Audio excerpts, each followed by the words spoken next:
Hello, I am Dr. Amita Tripathi from JRD University Chitrakoot. Today, I will discuss the topic What is hypothesis? उपकल्पना या परिकल्पना क्या है? तो सबसे पहले आप लोगों से एक प्रश्न,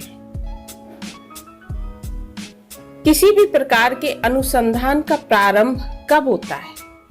When a research starts or begins. किसी भी प्रकार के अनुसंधान का प्रारंभ तब होता जब किसी अध्ययन विषय से संबंधित कोई प्रश्न उपस्थित हो जाता है। रिसर्च के द्वारा ऐसे प्रश्नों का समाधान प्राप्त करने का प्रयत्न किया जाता है। Next question, what is a research problem? शोध समस्या क्या है?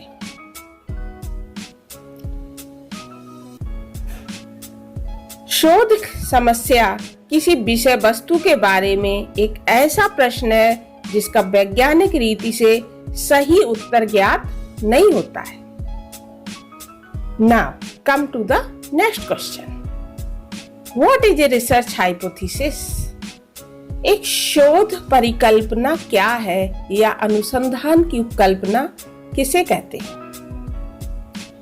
अनुसंधान परिकल्पना या रिसर्च हाइपोथेसिस किसी भी रिसर्च प्रॉब्लम का अनुमान के आधार पर प्रस्तावित समाधान वाक्य होता है।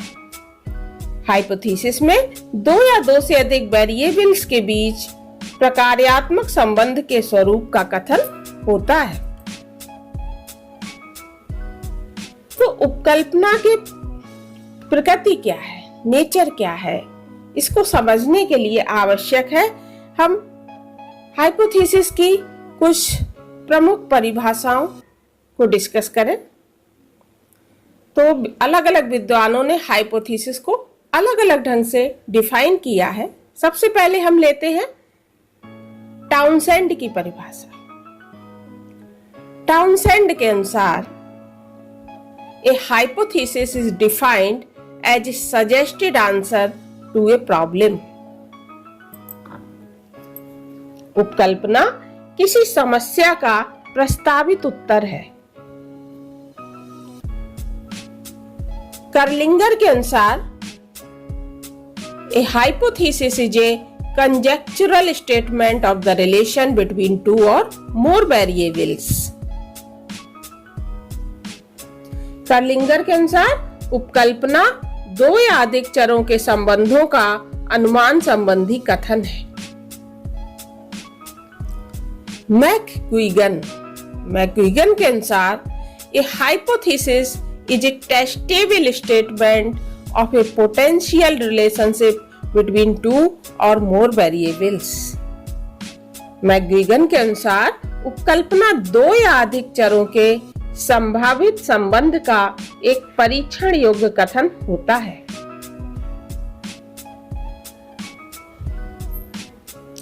एडवर्ड के अनुसार a hypothesis is a statement of the possible nature of relationship between two or more variables. It is a tentative answer to the questions of what the relationship is.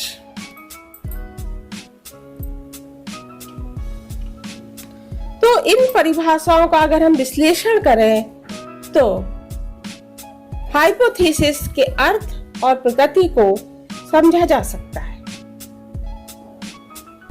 इन परिभाषाओं के आधार पे नेचर ऑफ हाइपोथेसिस को हम one by one discuss करते हैं। First, A hypothesis is A proposed introduction of solution of a research problem.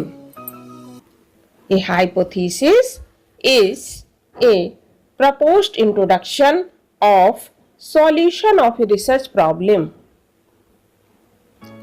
Hypothesis क्या है? अनुसंधान विषय से संबंधित समस्या के समाधान की एक अनुमानित प्रस्तावना है।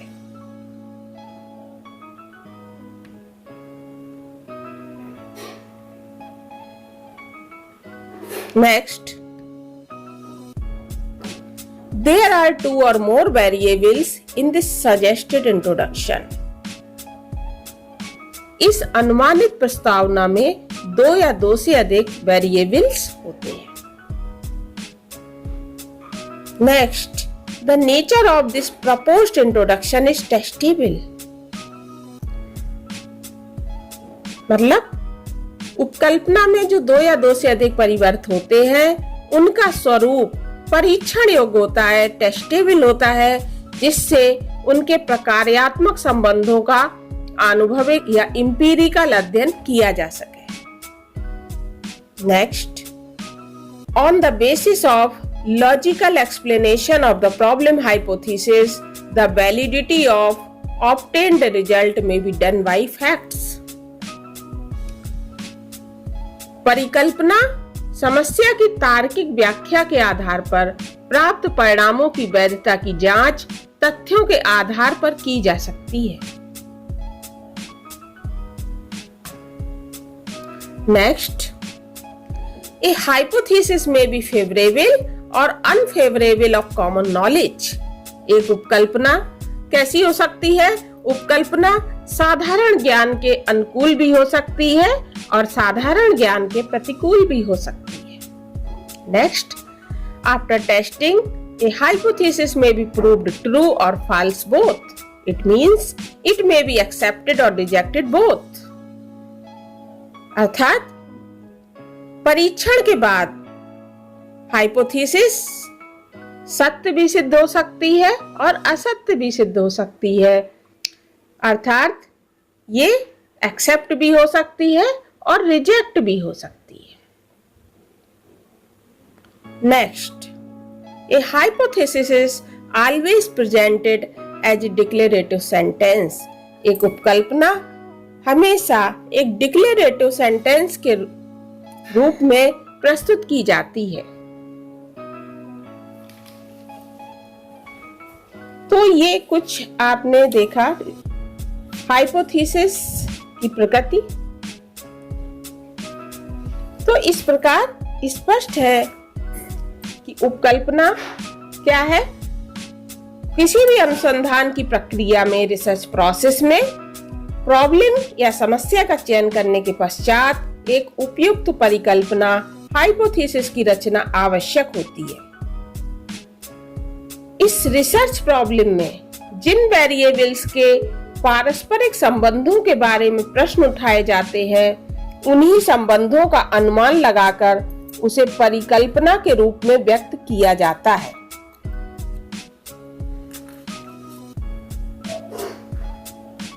तो इस प्रकार उपकल्पना या परिकल्पना 2 या 2 से अधिक चरों के अनुमान पर आधारित तर्कपूर्ण, प्रस्तावित और परीक्षण योग्य कथन होता है, जो ये बताता है कि हम अपने अनुसंधान में क्या देखना चाहते हैं। जांच के बाद यह प्रस्तावित उत्तर सही भी सिद्ध हो सकता है और गलत भी सिद्ध हो सकता है, मतलब सत्य भी सिद्ध हो सकता है और असत्य भी सिद्ध हो सकता है। Thank you. If you have any inquiries, अगर आपका इस टॉपिक से संबंधित कोई भी प्रश्न है तो प्लीज कमेंट बॉक्स में लिखना ना भूलें। थैंक्स।